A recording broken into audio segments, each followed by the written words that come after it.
Okay, so I read a quote from you about how our culture is like it places an importance on masculine gay men and Hmm. not feminine gay men, Was and this I the thought Teen that Vogue was article? it. I think it was. And I by know the my way, press. congrats on being in Teen Vogue. Hey, Literally would thanks. die. um, Wow. but I thought that was so interesting because it's something I just haven't thought about, and I kind of wanted to ask you because I haven't really heard men refer to themselves as feminine, and Hmm. I want to talk about that and just I want to know, what does that mean to you, and what is I don't know if you could just tell us about what it's like being a feminine man. Yeah, Yes. I please. mean, this is, I would say, an ongoing journey for me because my concept of, first of all, the cultural conversation at large of late in the last year or two, especially, has fully, in my perspective, blown up the concept of masculine and feminine, what it means to be male, to be a man, or to be a woman, or to be female almost doesn't exist in my head anymore, in the sense that, Wow. like, what I used to ascribe to those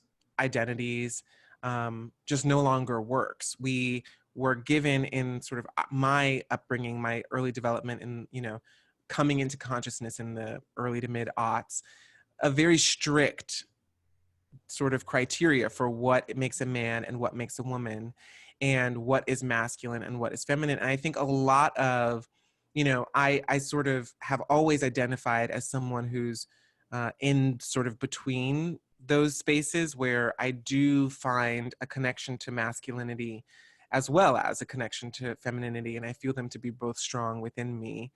And what I've always wanted my work, because I do identify as male, what I've always wanted to do with my existence in spaces, in the public, in my work, in the industry, is just sort of ask, what does it mean to be a man? What does it mean to be masculine?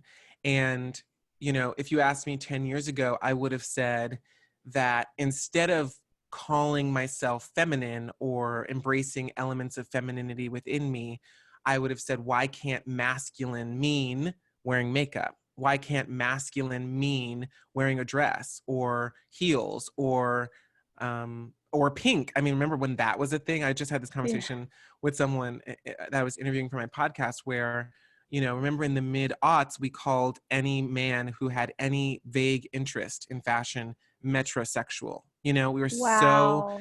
We're so like, it was hard for us to even imagine that straight men um, could take their appearance and their sort of like their sartorial expression seriously enough for them to still be considered heterosexual. We had to create a whole other category. Well, they're not gay, we'll allow them to still not be gay, but we're also going to say they're not fully straight because they care that they're wearing Chelsea boots and it's 2006, like, we've always had a very charged relationship with this kind of stuff because of the strict confines of the identity of heterosexuality, especially having to exist within the binary.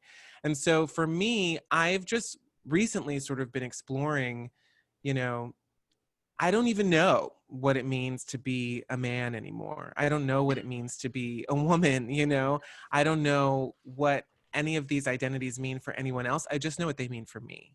And I know, Okay. sort of like how I feel when I wake up in the morning. But I also understand, and this is like the core work of my podcast, is that our lives exist both internally and externally. We have the chosen identity that we experience ourselves, always in sometimes working together with, but sometimes in direct conflict with the perceived identity that we have by other people as we're walking around in the world. And so I try not to focus too much on the perceived side of that Hmm. and just kind of drill down on the chosen part.